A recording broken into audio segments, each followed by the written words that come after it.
ওম জং শৈবা সমুপাসতে শিব ইতি ব্রহ্মেতি বেদান্তি ন বৌদ্ধা বুদ্ধ ইতি প্রমাণপটব কর্তেতি নৈয়ায়িকা অর্হন্নিত্যত জৈন শাসনরতা কর্মেতি মীমাংসকা সোয়ঙ্গ বিদধাতু বাঞ্ছিত ফলম ত্রৈলোক্যনাথ হরি নমো ভগবতে শ্রীরামকৃষ্ণায়। আজকের এই শুভ অনুষ্ঠানের যিনি উদ্বোধক স্বামী সর্বপ্রদানন্দজি মহারাজ, মঞ্চে যারা আছেন এই বিদ্যালয়ের তিনি প্রধান শিক্ষক শ্রী চন্দন কুমার বেরা মহোদয় এবং শ্রী প্রলয়ঙ্কর রাউল প্রধান শিক্ষক নাটেশ্বরী চক নিত্যানন্দ বিদ্যাপীঠ, যার কাছে আমরা প্রতিবারই বাসন্তী পূজার সময় এলে তার দেখা পাই। বহুবার এসেছি, বহু প্রতিষ্ঠানের সঙ্গে যুক্ত এই বিদ্যালয়ের যিনি প্রথমের দিকের ছাত্র, নানা গুণে গুণান্বিত শ্রী সন্তোষ কুমার গিরি মহোদয় এবং মুরাদপুর বিবেকানন্দ বিদ্যাপীঠের যিনি প্রধান শিক্ষক মাননীয় শ্রী দিলীপ মিত্র মহোদয়, এবং আমার সামনে যারা আজকের আসীন দিবাকরপুর উচ্চ মাধ্যমিক বিদ্যালয়ের 75 বৎসর পূর্তিতে যারা এখানে উপস্থিত আছেন, যারা আমার বয়োজ্যেষ্ঠ মাতৃবৃন্দ, স্নেহাস্পদ যারা, তাদের প্রত্যেককে আমার শ্রদ্ধা, ভালোবাসা, অভিনন্দন জানাই।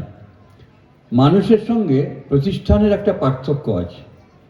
ধরুন আমার বয়স এখন 79 ছুঁইছু, তা কিছুদিন পরে এই দ্বীপ নির্বাপিত হবে, পরমায়ু হিসাব হবে কে কতদিন বাঁচলেন।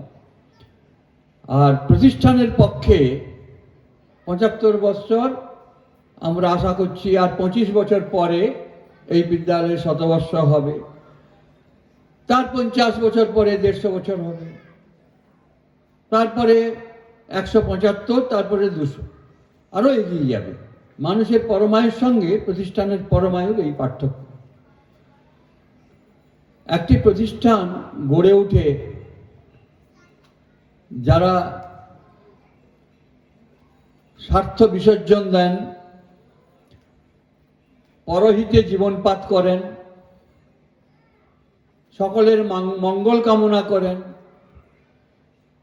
জ্ঞানদীপ প্রজ্বালিত হোক এই যাদের বাসনা। এই সমন্বয়ে কর্ম এবং জ্ঞানের সমুচ্চয়ে একটি প্রতিষ্ঠান গড়ে ওঠে, একটি বিদ্যালয় গড়ে ওঠে। চন্দনবাবুর কাছে শুনলেন এই বিদ্যালয় গড়বার জন্য কারা এগিয়ে এসেছিলেন, কত মানুষ এগিয়ে এসেছিলেন, কত বিদগ্ধ মানুষ, কত জ্ঞানী কর্মী ভক্ত, তারা এই বিদ্যালয়কে ভালোবেসেছিলেন। তারই প্রতিশ্রুতি স্বরূপ আজকে আমরা সেই বিদ্যালয়ের 75 বৎসর পালন করছি। আর তার 10ম প্রধান শিক্ষক হলেন মাননীয় চন্দন কুমার বেরা মহোদয়, যদি ভুল না বলে থাকি।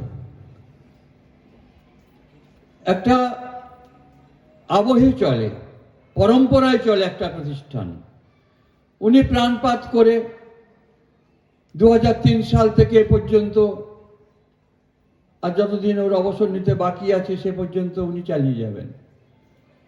ওর পূর্বে যারা ছিলেন তারা একটা সীমারেখা করে দিয়ে গেছিলেন, তারপরে উনি ধরেছেন। এরপরে যারা আসবেন তারাও বিদ্যালয়কে প্রাণাধিক ভালোবেসে এগিয়ে নিয়ে যাবেন। চরৈবেতি আমাদের ধর্ম, এগিয়ে যাওয়া আমাদের ধর্ম, পিছনের কথা নয়।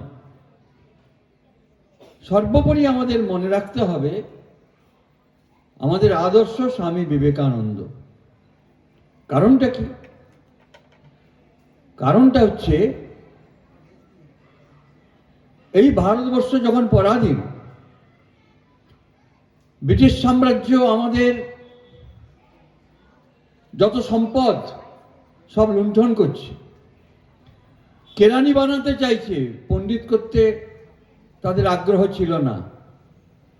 কলম পেশা কেরানি তৈরি করে তাদের প্রশাসনটাকে চালানোর জন্য যেটুকু লাগে সেটুকু তারা করতে চেয়েছিলেন।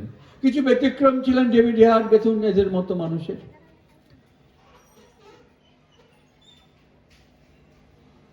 তারা এই ভারতবর্ষকে সব গ্লানিমুক্ত করবার জন্য, পরাধীনতার গ্লানি থেকে মুক্তি ঘটানোর জন্য সারা ভারত যার কাছে ঋণী থাকবে চিরকালের মতো, তিনি হচ্ছেন স্বামী বিবেকানন্দ। বঙ্গভঙ্গ বিরোধী আন্দোলন 1905, 1920-21 মহাত্মা গান্ধীর নেতৃত্বে অসহযোগ আন্দোলন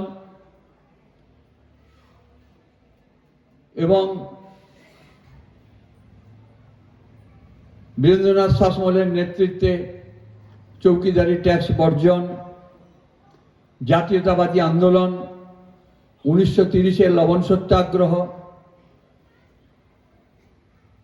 1932-33-এর অসহযোগ আন্দোলন, 1942-এর ভারত ছাড়ো আন্দোলন, এগুলো শেষ এবং এই শেষ এবং সবচেয়ে বৃহৎ আন্দোলন ভারত ছাড়ো আন্দোলন এই ভারতবর্ষের বুকে ঘটে গেছে। মূল অনুপ্রেরণা যদি খুঁজতে যাই, দেখব স্বামী বিবেকানন্দের। ভারতবর্ষের যত বিপ্লবী তাদের হৃদয় আসনে তিনি বসেছিলেন। ক্ষুদিরাম বসু 1901 থেকে 4 হ্যামিল্টন হাই স্কুলের ছাত্র ছিলেন। তারপরে হেমকানন ঘোষ, সত্যেন বোস, অরবিন্দ ঘোষ তারা যে বিপ্লবী আন্দোলন গড়ে তুলেছিলেন মেদিনীপুরে, সেখানে যোগদান করলেন। পারিবারিক সূত্রে আমার প্রপিতামহ দিগম্বর নন্দ বিদ্যানিধি, তিনি সশস্ত্র বিপ্লবী ছিলেন সে যুগে, এবং হেমকানন ঘোষ, সত্যেন বসু, অরবিন্দ ঘোষ তার হাতে ক্ষুদিরাম বসুকে তুলে দিলেন কাঁথি মহকুমায় বিপ্লবী আন্দোলন করবার জন্য। এবং ক্ষুদিরাম বসু আমার যেটা জন্মভূমি মুগবেড়িয়া গ্রাম, আমাদের বাড়িতেই তিনি আশ্রয় গ্রহণ করলেন। যেটুকু তথ্য পাই 8 মাস 9 দিন ছিলেন মুগবেড়িয়ায়। সেখানে থেকে 8টা আখড়া তিনি তৈরি করেছিলেন। মুগবেড়িয়া, বায়ন্দা, বাগাদাড়ি, ইক্ষুপত্রিকা, ঠাকুরনগর, বলাগেড়িয়া, এই সমস্ত আখড়াগুলো রাতের বেলা চলতো, দিনের বেলা কোনো অস্তিত্ব থাকতো না। সেই মুগবেড়িয়া থেকেই তার শেষ যাওয়া কিংসপুর হত্যায়। ঠাকুমার কাছে শুনেছি ক্ষুদিরাম বসু আমাদের বাড়িতে যে প্রাচীন শ্যামা মায়ের মন্দির আছে, মাকে কাশী থেকে আনা হয়েছিল, ঠিক মা দক্ষিণেশ্বরের মা ভবতারিণীর বিগ্রহেরই অনুরূপ। সেই মন্দিরের সামনে বসে ক্ষুদিরাম বসু এই দেশের যুবকদের নিয়ে শ্যামা সঙ্গীত গাইতেন এবং যে পুকুরে স্নান করতেন সে পুকুরটি এখনো বর্তমান। তা স্নান করবার পর তিনি গামছা দিয়ে কখনো মাথা মুছতে তাকে কেউ দেখেনি, আঙ্গুল দিয়ে দিয়ে কোঁকড়ানো চুল থেকে জল ফেলতেন, তারপর জামা কাপড় পরে পরতেন। আমার ঠাকুমা তাকে জিজ্ঞেস করলেন, বাবা তুমি তো দৈনিক স্নান করো, তা স্নান করে জামা কাপড় পরে পকেট থেকে কি বের করো আর বারবার ধরে প্রণাম ঠুকো? উনি কে? না, আমার গুরুদেব। দেখি তোমার গুরুদেবকে দেখাও তো।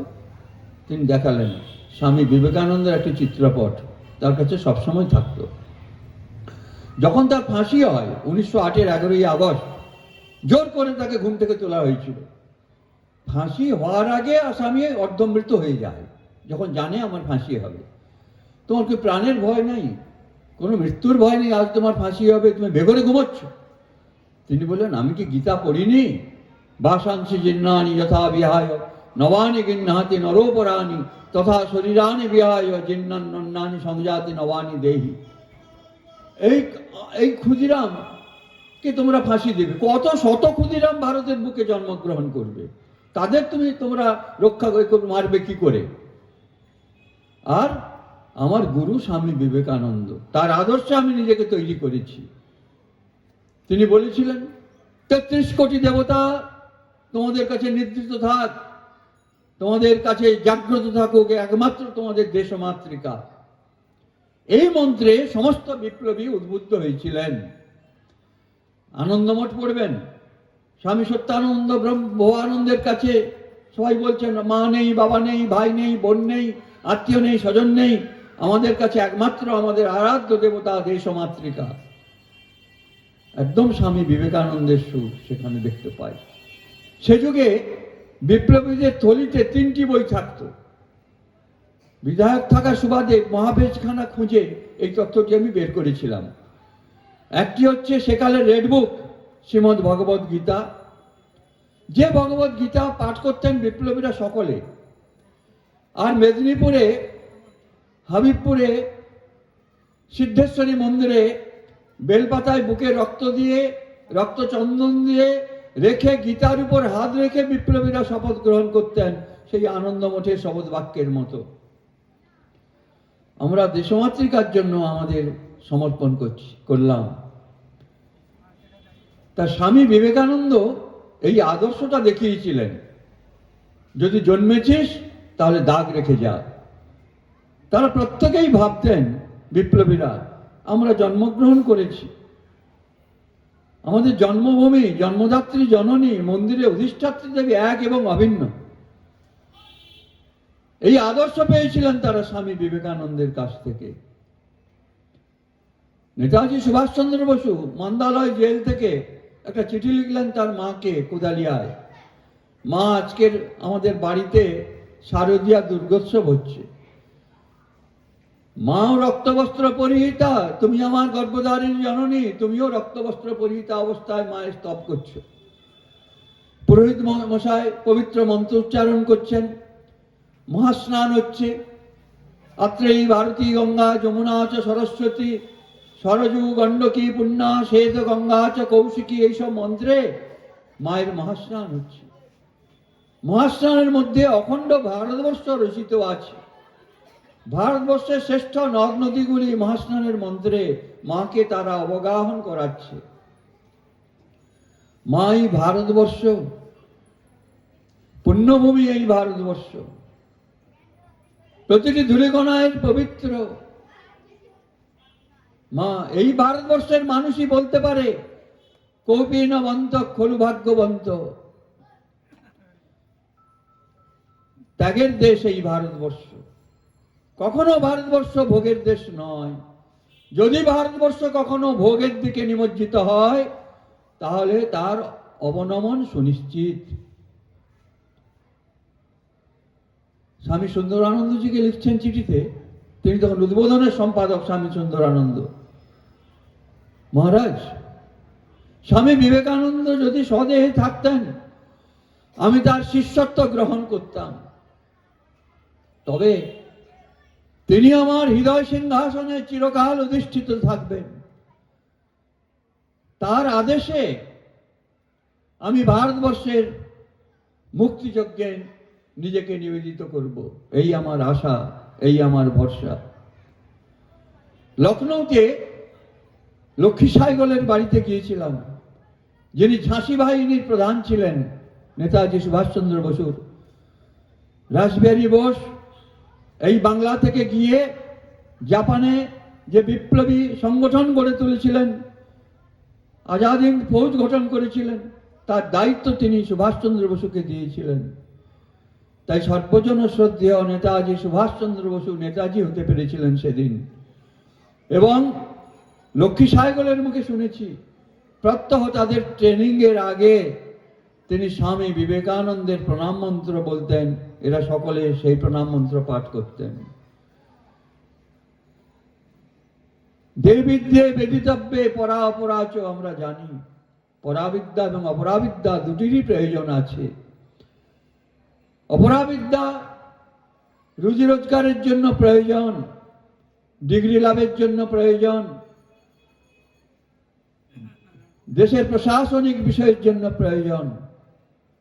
আর পরাবিদ্যা মানুষকে পবিত্র করে, ঋদ্ধ করে, মৃত্যুর পরে সংস্কার রূপে যায়, সেই সংস্কার বশত তার পুনর্জন্ম হয়। বুদ্ধ জাতকে আমরা পেয়েছি এবং ভারতীয় দর্শনে সে কথা বারবার বলা হয়েছে। প্রকৃত মানুষকে গড়তে গেলে প্রথম নীতিবোধের দরকার। পিতৃদেব ভব, মাতৃদেব ভব, আচার্য দেব ভব। যার কাছে আমরা আলো পেলাম, জগতের আলো দেখলাম, তাদের কাছে আমাদের সবসময় প্রণত হতে হবে। তাদের কাছ থেকেই আমাদের প্রথম বিদ্যা আহরণ করতে হবে। এই ভারতবর্ষ বাবা মা এবং শিক্ষককে সমান আসনে বসিয়েছে। তার জন্য আমরা দেখতে পাই উপনিষদে পিতৃদেব ভব, মাতৃদেব ভব, আচার্য দেব ভব। কোনো ছাত্র যদি দুর্বিনীত হয় তাহলে সেই সমাজ বলে, তুই এই মাস্টারমশাইয়ের ছাত্র রে, তোর এই তুই কাজ করছিস, এই অশুভ সব কাণ্ড কারখানার সঙ্গে তুই যুক্ত হয়েছিস। বাবা মার থেকেও শিক্ষকের উপর দায় দায়িত্বটা বেশি পড়ে। সুভাষচন্দ্র বসু যখন রেভেন্স কলেজের স্কুলের ছাত্র, ক্ষুদিরাম বসুর ফাঁসি হলো। ক্ষুদিরাম বসুর ইচ্ছা ছিল, শেষ ইচ্ছা, তিনি বলেছিলেন আমি বন্দে মাতরম ধ্বনি দিয়ে আমি ফাঁসির রজ্জু গলায় নেব। আর আমরা বলি আমরা অসাম্প্রদায়িক। ক্ষুদিরাম বসু অসাম্প্রদায়িকতার রূপ দেখালেন সেদিন, বলে আমার আর একটি ইচ্ছা আছে। আমার এক মুসলিম ভগিনী আমাকে প্রতি বছর ভাইফোঁটার দিন ফোঁটা দিতেন, তাকে হাজির করুন, তার হাতে ফোঁটা নেব। ব্রিটিশ পুলিশ তার সেই ইচ্ছা পূর্ণ করেনি। অপরূপা দেবীকে দেখা ছিল তার দিদিকে দেখবার, সেই ইচ্ছাও তিনি ব্রিটিশ পুলিশ পূরণ করেনি। দেশের জন্য তিনি প্রাণ দিলেন। কোন দেশের জন্য? কার জন্য? দেশের মানুষের জন্য। দেশের মানুষকে বাদ দিয়ে তো দেশের কল্পনা করা যায় না। আর সুভাষচন্দ্র বসু স্বামী বিবেকানন্দের কাছ থেকে এই শিক্ষা পেয়েছিলেন, দেশকে ভালোবাসার শিক্ষা, দেশাত্মবোধের শিক্ষা পেয়েছিলেন তিনি। তাই সারা জীবন পর্যালোচনা করে দেখতে পাই দেশমাতৃকার চরণে তিনি নিজেকে সমর্পণ করেছিলেন। সেই ক্ষুদিরাম বসুর শতবর্ষে আমরা মুখবেড়িয়াতে যখন তার মূর্তি উন্মোচন করব, আমার মেজদাদা তখন মন্ত্রী ছিলেন, গেছি লখনৌতে, লক্ষ্মী সাহেবের কাছে অনুরোধ জানালাম। তিনি সহাস্য বেদনে বললেন, এর থেকে সৌভাগ্য কি আছে, আমার গুরুদেবের মূর্তি উন্মোচন করতে যাব, তবে তার আগে আমি স্বামী বিবেকানন্দকে প্রণাম জানিয়ে তারপর করব। এই হচ্ছিল তাদের শিক্ষাবোধ। তাদের সেই আজাদ হিন্দের একটা ঘটনা তিনি বলেছিলেন। আজাদ হিন্দে এক ভদ্রমহিলা রিপোর্টার হিসাবে কাজ করতেন, আর তার স্বামী ব্রিটিশের একজন প্রতিভূ ছিলেন। তিনি তার স্বামীকে বরাবর বুঝিয়েছিলেন যে এ কাজ করো না, ভারতের অমঙ্গল, স্বাধীনতা সংগ্রামীদের অমঙ্গল, তুমি ফিরে এসো। তার স্বামী সে কাজ শুনেনি। সুভাষচন্দ্র বসু গাড়ি করে যাচ্ছেন, সেই সময় গোয়েন্দা দিয়ে তিনি গুলি করে মারতে চেয়েছিলেন সুভাষচন্দ্র বসুকে। সেই গুলি ভ্রষ্ট হয়, যিনি চালক তিনি মারা যান। আর সঙ্গে সঙ্গে ওই মহিলা যিনি রিপোর্টার ছিলেন, তার কাছে সবসময় পিস্তল থাকতো, তিনিও গুলি করলেন তার স্বামীকে। বোধটা কিরকম দেখুন। তিনি ভারতেরই মহিলা একজন, তার স্মৃতিসিন্ধুর মুছে গেল, তার দিকে তার ভ্রুক্ষেপ নেই। নেতাজি সুভাষচন্দ্র বসু ভারতের স্বাধীনতার জন্য তিনি নিজেকে উৎসর্গ করছেন, আর তাকে পৃথিবী থেকে সরিয়ে দেওয়ার জন্য যে চেষ্টা করেছে তাকে সঙ্গে সঙ্গে গুলি করে মেরে দিলেন। এগুলো আমাদের শিক্ষা। এবং সুভাষচন্দ্র বসু যখন এই চণ্ডীপুরে এলেন 1938-এর 12ই এপ্রিল, 11ই এপ্রিল এসেছিলেন তমলুকে, বৈকুণ্ঠ ধামে ছিলেন। মাস্টারমশাইয়ের ঘরে কথাগুলো আলোচনা হয়েছিল একটু আগে।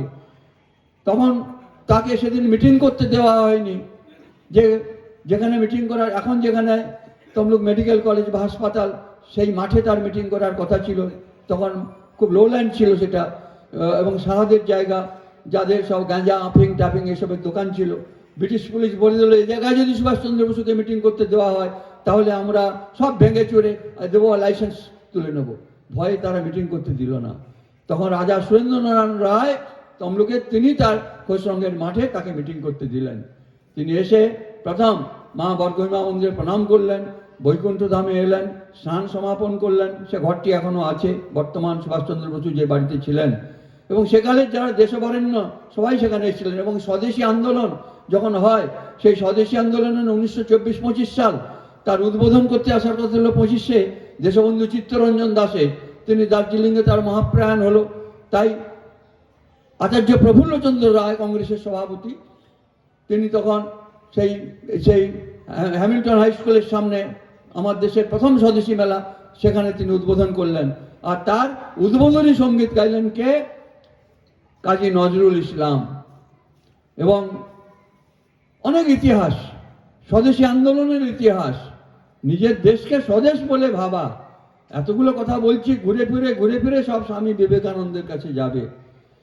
তা সুভাষচন্দ্র বসু তমলুকে এলেন, রাতে অবস্থান করলেন। তারপরের দিন তিনি, তখন ধীরেন দাস এবং প্রহ্লাদ প্রামাণিক ছিলেন 42-এর আন্দোলনে যে জাতীয় সরকার গড়ে উঠেছিল তার প্রচার সচিব, বললেন আমি মুখবেড়িয়ায় যাব।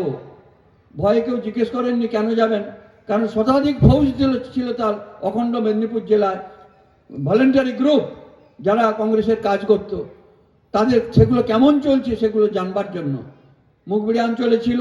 সেগুলো কেমন চলছে দেখবেন, সেখান থেকে কাঁথি থেকে মেদিনীপুর, এই ছিল তার যাত্রাপথ। চণ্ডীপুরে যখন তিনি নামলেন, তিনি আমরা দেখতে পাই নেতাজি সুভাষচন্দ্র বসু যেখানে গিয়েছেন, যত রামকৃষ্ণ মিশনের যত ব্রাঞ্চ আছে সব জায়গায় তিনি গেছেন। তমলুকে এসছেন, তার সেই ভিজিটার্স বুকে তার মতামত লেখা আছে, তার সই আছে দেখতে পাই। এখানে এসছেন চণ্ডীপুরে, সেখানেও ভিজিটার্স বুকে নেতাজি সুভাষচন্দ্র বসুর মতামত দেওয়া আছে, সেবা কার্যে কতটা সন্তুষ্ট হয়েছিলেন। ওই মাঠে যেখানে প্রাচীর, সে প্রাচীরের কাছে মাঠ এখন বাড়ি হয়ে গেছে, তখন চণ্ডীপুরবাসী তাকে একরকম ঘেরাও করে দিল, বলে আপনাকে যেতে দেবো না, আপনি কংগ্রেসের সভাপতি, তখন কংগ্রেসের সভাপতিকে রাষ্ট্রপতি বলা হতো, আপনি এই জায়গা থেকে চলে যাবেন আমাদের কিছু না বলে। তিনি সেই সভায় যে বক্তব্য রাখলেন, আগে স্বামী বিবেকানন্দকে প্রণাম জানিয়ে, তার আদর্শে তিনি যে উদ্বুদ্ধ, তার সেবা কার্যকে তিনি যে জীবনে পরম ব্রত হিসাবে গ্রহণ করেছেন, আগে সেই কথা তিনি বললেন, করে তার বক্তব্য শুরু করলেন। প্রায় ঘন্টাখানিক ছিলেন, সেখান থেকে তিনি গেলেন। সেই সময় একটি ছেলে তাকে প্রথম চন্দন দিতে গেল, তিনি বললেন না, ও চন্দন আমি নেব না, তা আমি এই মেদিনীপুরের মাটি প্রতিটি ধূলিকণা পবিত্র, এখানকার মাটি আমার ভালে তুমি কপালে লেপন করো, তাতেই আমি আনন্দ পাবো। তাহলে আমাদের এই জেলা, অখণ্ড মেদিনীপুর জেলা, এর প্রত্যেকটি ধূলিকণা পবিত্র।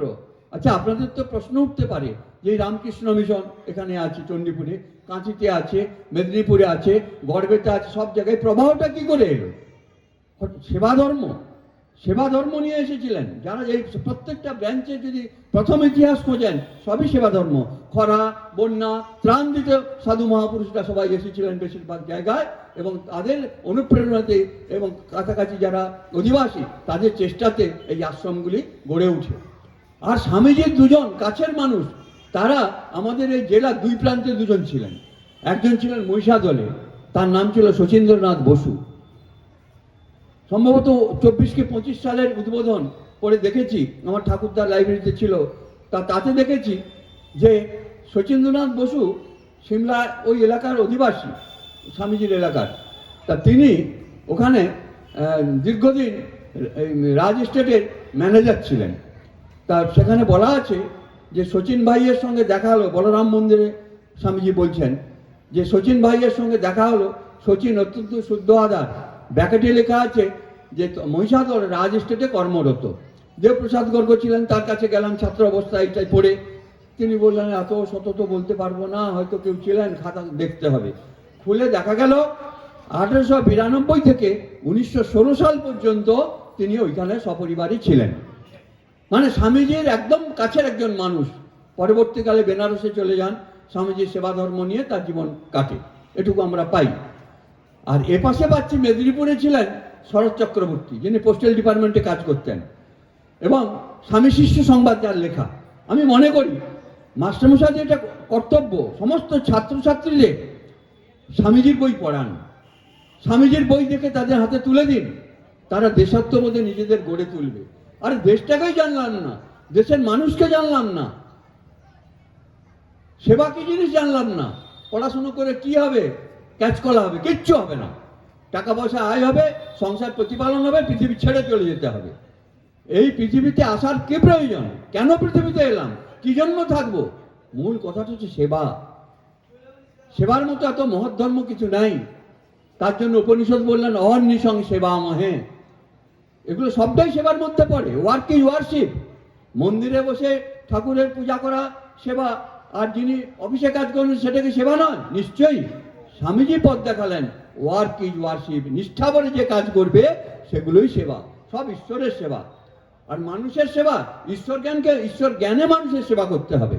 মাস্টারমশাইদের ভাবতে হবে এই ছাত্ররা এরা সব নরনারায়ণ রূপে, মাস্টারমশাই তাদের শিক্ষা দিচ্ছেন, সেই শিক্ষা দিতে হবে মানুষকে, ঈশ্বর জ্ঞানে শিক্ষা দিতে হবে, না হলে সেই শিক্ষা দান হবে না।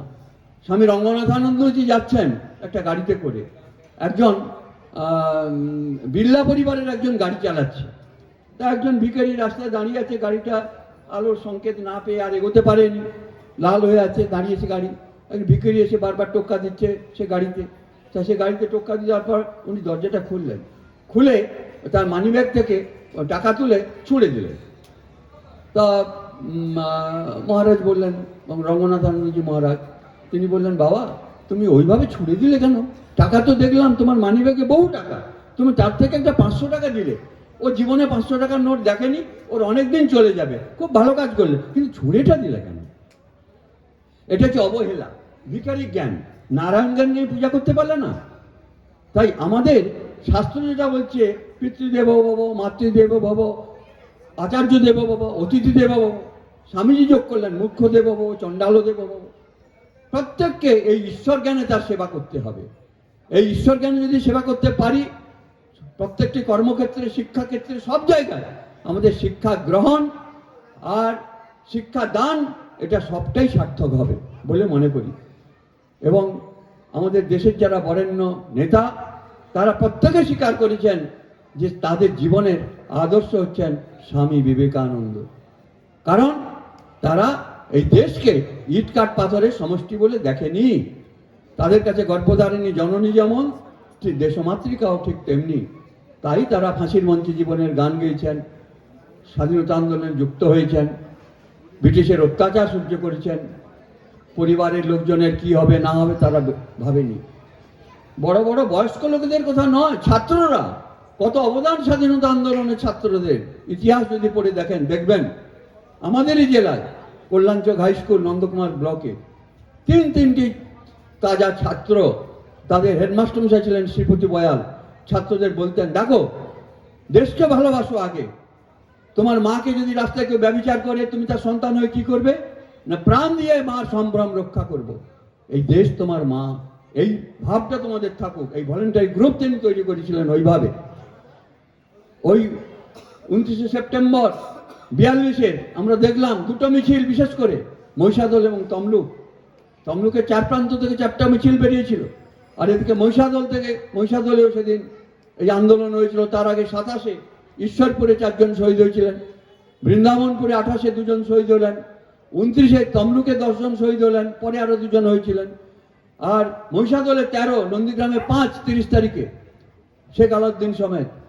এরা জীবনটা দিয়েছিলেন কার জন্য? দেশমাতৃকার মুক্তি ঘটানোর জন্য জীবনপাত করেছিলেন তারা। আর মহিষাদলে যে 2 জন দিলেন ছাত্র, তাজা ছাত্র, উপেন্দ্রনাথ জানা, আশুতোষ কৈলা, ক্লাস 9-এর ছাত্র তারা। আর ওখানে মাতঙ্গিনী হাজরা শহীদ হওয়ার পর যিনি তার জীবন আহুতি দিলেন, তিনি হচ্ছেন পুরীমাধব প্রামাণিক, দাড়িবেড়িয়ায় বাড়ি, তিনিও ওই স্কুলের ছাত্র। আর 2 জন আমার আগে যিনি বিধায়ক ছিলেন প্রয়াত বঙ্কিমবিহারী মাইতি আর সুভাষ সামন্ত মহিষাদলে, তারা গুলিবিদ্ধ হয়ে পড়ে গেছে, মরে গেছে বলে ব্রিটিশ পুলিশ জুতো দিয়ে, তার বুট দিয়ে তাদের ঠেলে ফেলে নদীর ধারে ফেলে দিয়ে যায়। পরে তারা সেবা শুশ্রূষা সুস্থ হয়ে উঠলেন। না হলে ওই স্কুলেরই 5 জন ছেলে একদিনই শহীদ হতো। আমি যতটুকু আমার জ্ঞান, যতটুকু দেখেছি, প্রয়াত সুশীল ধারা, তার সঙ্গে অনেক ঘুরেছি, দিল্লি টিল্লি গেছি, বহু জায়গায় দেখেছি পড়ে যে একই স্কুলের 3 ছাত্র এই একই দিনে শহীদ, এটা আমি খুঁজে পাইনি। আমাদের এই জেলায় এগুলো আছে, এসব জেলার ইতিহাস এগুলো। তাই সুভাষচন্দ্র বসু ঠিকই বলেছিলেন, চন্দনের প্রয়োজন নাই, এখানকার মাটি আমার তিলক, এই মাটি আমার ভালে কপালে লেপন করো।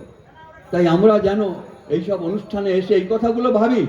মামুলি বলে গেলাম, খুব ভালো হয়েছে, খুব সুন্দর হয়েছে, তার থেকেও বড় কথা যে ছাত্রছাত্রীদের কাছে এই কথাগুলো বলা দরকার।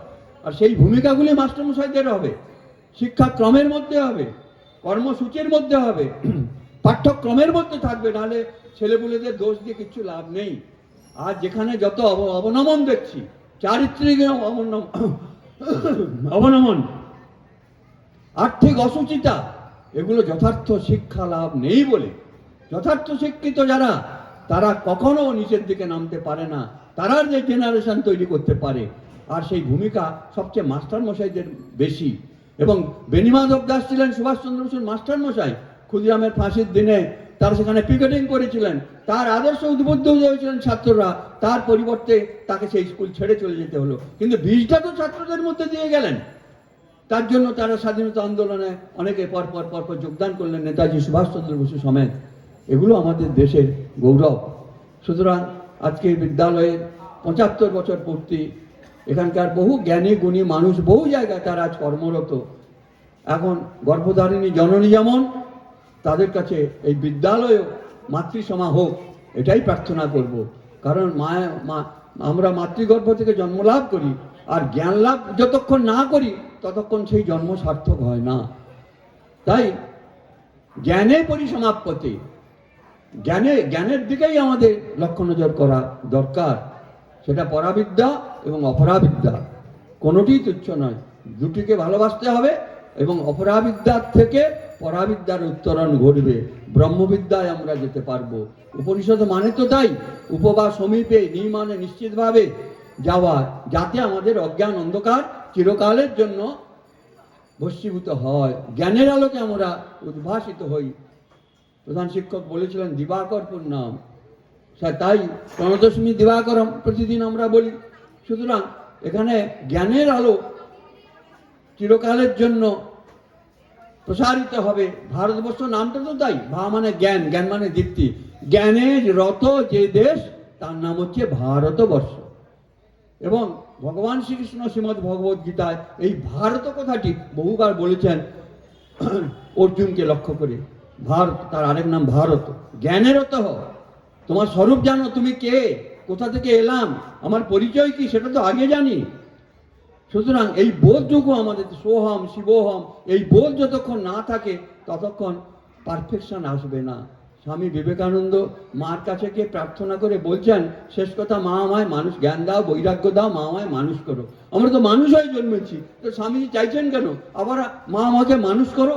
না দেখো, আমরা মনুষ্য জন্মাচ্ছাদিত ঠিক, কিন্তু যতক্ষণ মনুষ্যত্ব লাভ না করি ততক্ষণ আমাদের মানুষ বলা যাবে না। তাই মনুষ্যত্ব লাভ, পশুত্ব মোচন, মনুষ্যত্ব লাভ, দেবত্ব উন্নয়নে তিনটে স্তর আছে। মানুষই দেবতা হয়ে যায়। স্বর্গে দেবতা আছেন কি না আছেন বিতর্কের আমরা দেখিনি, যারা দেখেছেন তারা বলবেন। কিন্তু এই মানুষই তার নিজ গুণে দেবতা হয়ে যান, সেগুলো তো আমরা দেখেছি। ভগবান শ্রী রামকৃষ্ণ, ভগবান শ্রীকৃষ্ণ চৈতন্য, তাদের আমরা দেখেছি। স্বামী বিবেকানন্দরা মনুষ্যরূপী দেবতা আমাদের কাছে। তাই এই প্রত্যেকটি মানুষ যাতে তার স্বরূপ উপলব্ধি করতে পারে, তাদের পশুত্ব মুক্ত হতে পারে, তারা মনুষ্যত্ব লাভ করতে পারে, দেবত্বে উন্নীত হতে পারে, এই শিক্ষা প্রতিষ্ঠানগুলির এগুলি হচ্ছে মুখ্য উদ্দেশ্য। তাই মাতৃসমা শিক্ষা প্রতিষ্ঠানের কাছে আমরা সকলে ঋণী, মাস্টার মশাইদের কাছে আমরা চিরকাল ঋণী। এবং মাস্টার মশাইরা তারা যে ছাত্র তৈরি করবেন, সবচেয়ে বড় কাজ তাদের জীবন্ত মানুষকে যথার্থ মানুষে পরিণত করার তাদের কাজ। তাই সেই সমস্ত মাস্টার মশাইদের চরণে প্রণাম জানাই। ছাত্রছাত্রী যারা, তাদের শুভবুদ্ধি হোক, তারা ভারতবর্ষের ভবিষ্যতের নাগরিক। এই ভারতবর্ষ যাতে কখনো খণ্ড না হয়, তার সার্বভৌমত্ব রক্ষা পায়, তার জন্য তারা চিন্তা ভাবনা করবেন, সুনাগরিক হিসাবে নিজেদের প্রতিষ্ঠিত করবেন। আজ এই বিদ্যালয়ে মাতৃবঙ্গনে দাঁড়িয়ে এই কথাগুলি বলে আপনাদের সবাইকে শ্রদ্ধা অভিনন্দন জানিয়ে আমার সংক্ষিপ্ত বক্তব্য শেষ করছি। প্রার্থনা করছি সর্বত্র সুখিনঃ সন্তু, সর্বে সন্তু নিরাময়া, সর্বে সদ্বুদ্ধিমাপ্নুন্তু, মা কশ্চিৎ দুঃখ ভাগ ভবেৎ। সকলের মঙ্গল হোক, সকলের কল্যাণ হোক। বন্দে মাতরম।